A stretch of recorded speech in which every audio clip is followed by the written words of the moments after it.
17-year-old British teenager was compelled to take his very first trip abroad to join the fight in Ukraine against the Russian invasion. Alex, which is not his real name, has now returned to the UK after narrowly escaping a deadly attack at his base and says he wants to dissuade anyone else from thinking of following in his footsteps. We'll speak to him and his mum in a moment. First, here's Pip Thompson with his story. Alex and his mum Lisa join us now. Alex, what did you think you were going to be able to do with no military training or experience? I knew it was going to be a suicide mission. I think we all knew that at the end of the day going over there.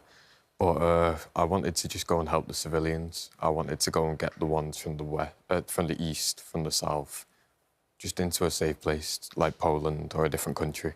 So you'd gone out there in order to help. Did you go out there in order to fight? It wasn't really about fighting. It was more about, obviously, just putting a smile on someone's face when they're walking past that borderline, or putting a smile on someone's face that's walking miles and miles. So you could have gone to Poland and helped, couldn't you, the refugee effort, but you went into Ukraine. What happened when you landed? What happened when you were taken to Yavoriv? So basically we got there on the day and we signed the contract on that day. We got the gear. Signed a contract to do what? To become a soldier for the Ukrainian army. It wasn't about a foreign legion. It was all about you be a soldier for the Ukrainian army. So I'm looking at you now, and you'll forgive me saying this. You look 19. You look like you're just out of school. You're a young man. You've got no military experience whatsoever. What did you think you were doing in reality? I mean, have you ever been interested in joining the armed forces? Was this totally out of the blue, or was this a lifelong passion and you thought you'd do it this way? I have been thinking about joining the army from a young age, but it was more of I was watching children walking with no family members, and it just hit me that I needed to stand up and do something. But the guidance said if you didn't have military experience, you shouldn't be applying, didn't it? Yes. And you still went ahead? You took that risk? Yes. It didn't stop me, it didn't shake me at all if I didn't have military experience. In my head, I knew what I was doing. And Lisa, you knew nothing about this at the time? Not until the night before, literally 11 o'clock at night when we're in bed ready to go sleep. But he had jokes about it earlier in the week. So when he told us at 11 o'clock at night, we thought, is this another one of his jokes? As he has got a bit of a dark sense of humour sometimes, so we weren't sure whether to believe him. Wow. I can imagine that there's lots of mums with teenage boys, perhaps teenage girls as well, who have had exactly that conversation around the dinner table. What would it, they're calling for people to go over. What would happen if I went over? So I can totally imagine that kind of conversation. But what happened when you went into Alex's bedroom in the morning, the next day? He was gone. His bag was gone. He had a similar bag to the one that's on the floor here from when he was an army cadets. And he'd only taken that with some clothes, none of it military wear, none of it even probably warm wear, you know, for the fact that you go into Ukraine, it's a cold country. And he didn't really have any clothing that would have been suitable for Well, he didn't have any training either. There's no training. No training. I mean, Alex, you were completely unprepared. I've already asked you what happened when you arrived at the military base, but did you get training there? Were you equipped? At what point were you given, for instance, a weapon, told how to use it? Who else was there at the camp? Were there people there with experience? At what point did you realise you'd made a catastrophic mistake? So there was no training. There was the best training we got was how to put a tourniquet on someone that was unconscious if the legs or arms got took off. That was the best training we got. Did you get armed? No, we didn't get armed. We didn't get any ammunition, no weapons. Any armour? Nope. Helmet? No helmet, no armour vest, anything. When did you realise? When did you think? I mean, it's interesting because you started off by saying this was a suicide mission. It was. So what made you change your mind? If you'd gone there prepared to lose your life, which is what you're saying. What made you change your mind and think it wasn't the thing to do? Well, when we got there, we got told we'll get 2 weeks of training. So I thought we would actually get there. And then it came up to 6 days when we had nothing. We had no weapons training. We had no survival training. And people were starting to get very ill off the food, because salmonella, all that, because it was raw food.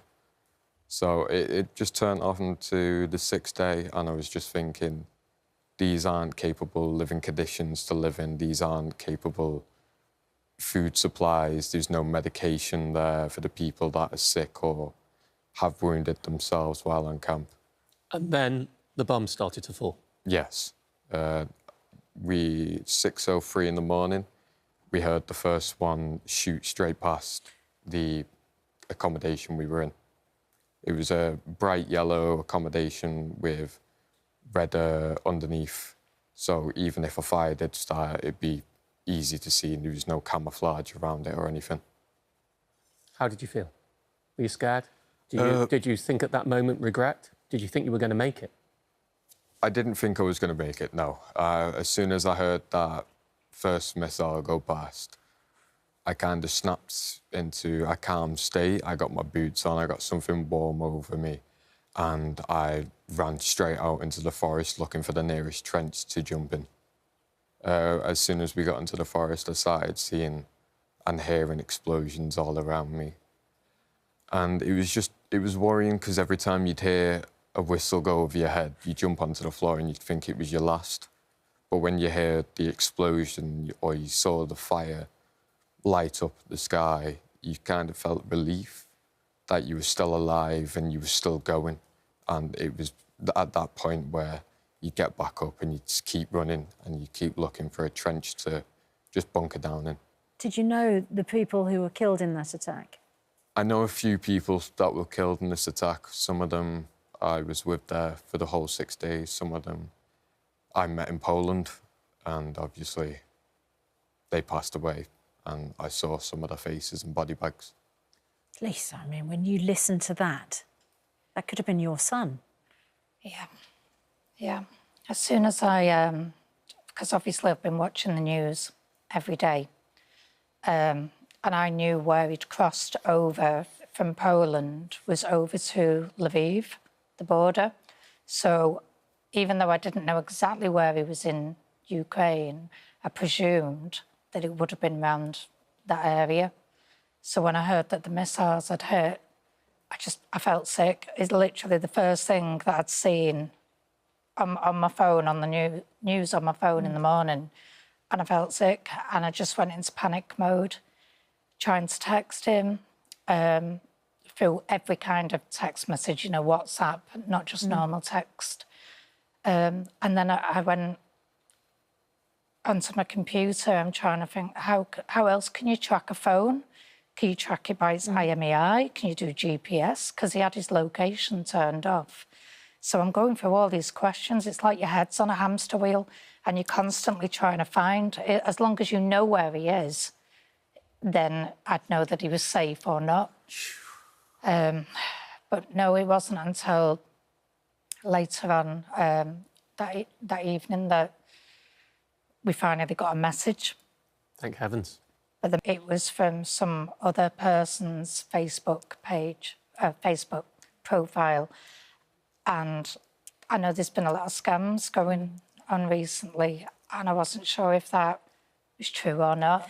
So, Alex, you regret going, and you now are saying to others, don't go, Yes. aren't you?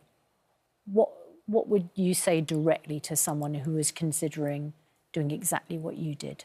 I'd tell them to look back on the family, look how it would affect the family, look how it would affect the people around them, because once you're out there, that could be your last second, that could be your last life, and you'll never be able to see them people again. And just in a word, are you still watching the news about the Ukraine? No.